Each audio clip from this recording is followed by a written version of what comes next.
अब आते हैं क्वेश्चन नंबर 23 पे, जिसमें दिया गया कि sand is pouring from a pipe at the rate of 15 centimetre पर cube 15 centimeter cube per minute. The falling sand forms a cone on the ground such that the height of the cone is always one third of the radius of the base. ठीक है?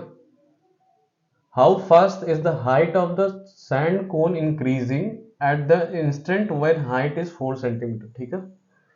तो देखो, सबसे पहली बात तो you know that volume of a cone is what? 1/3 pi r square h. ठीक है?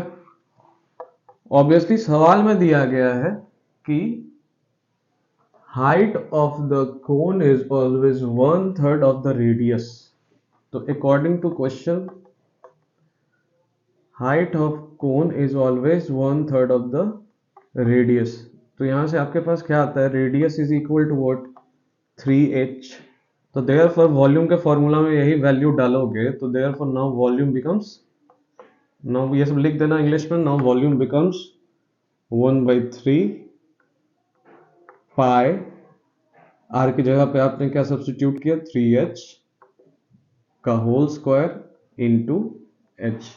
This becomes what? 1/3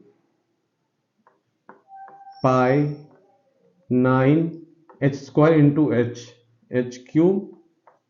ये 9 ये हो गया 3 pi h cube volume. Obviously you know that कि सवाल के हिसाब से क्या है? At the sand is pouring from the pipe at the rate of 50 centimeter cube per minute.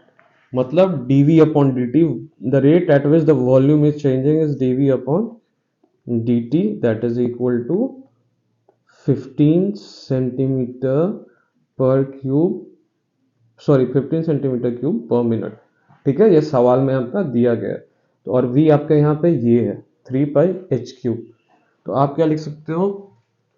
15 is equal to differentiation of, obviously dv की जगह पे ये लिख सकते हो 3 pi h cube with respect to dt. आप इसको और लिख सकते हो कैसे? 15, ऑब्वियसली 3 पाई कांस्टेंट है तो वो बाहर चला गया. ऑब्वियसली h को आप h के रिस्पेक्ट में वो इंटीग्रेट करोगे तो it becomes what? Differentiation of H cube with respect to D H. आप अपनी तरफ से इंट्रोड्यूस करोगे तो ऊपर भी आपको डी एच मल्टीप्लाई करना पड़ेगा, तो it becomes D H upon D T. Therefore 15 is equal to 3 pi into 3 H square into D H upon D T. ठीक है, यहां से आपके पास आया 15 is equal to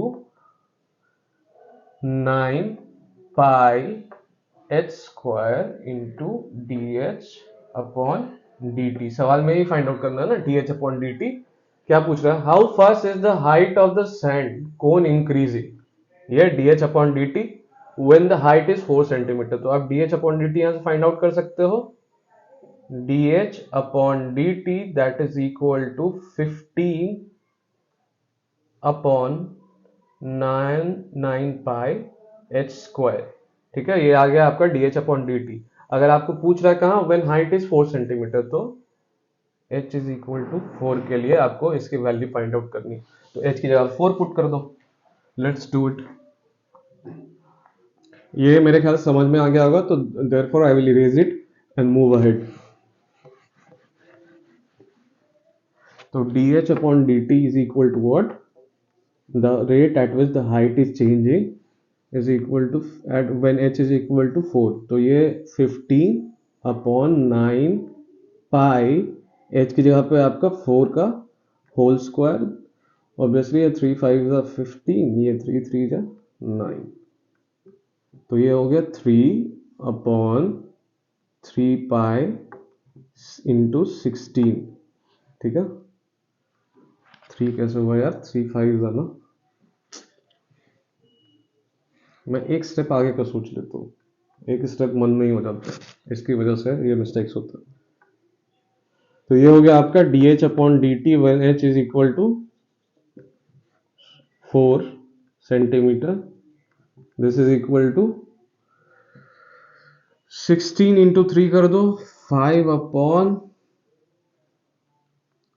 48 pi is the answer. dH upon dt is equal to 5 upon 48 pi. यहाँ से आपको आंसर मिल गया. आसान सा सवाल था, आपको बस जो डेटा क्वेश्चन में प्रोवाइड किया गया था उसको यूज करना था और आपको रिजल्ट मिल जाता, आंसर मिल जाता, सॉल्यूशन मिल जाता. Let's move ahead to the next question.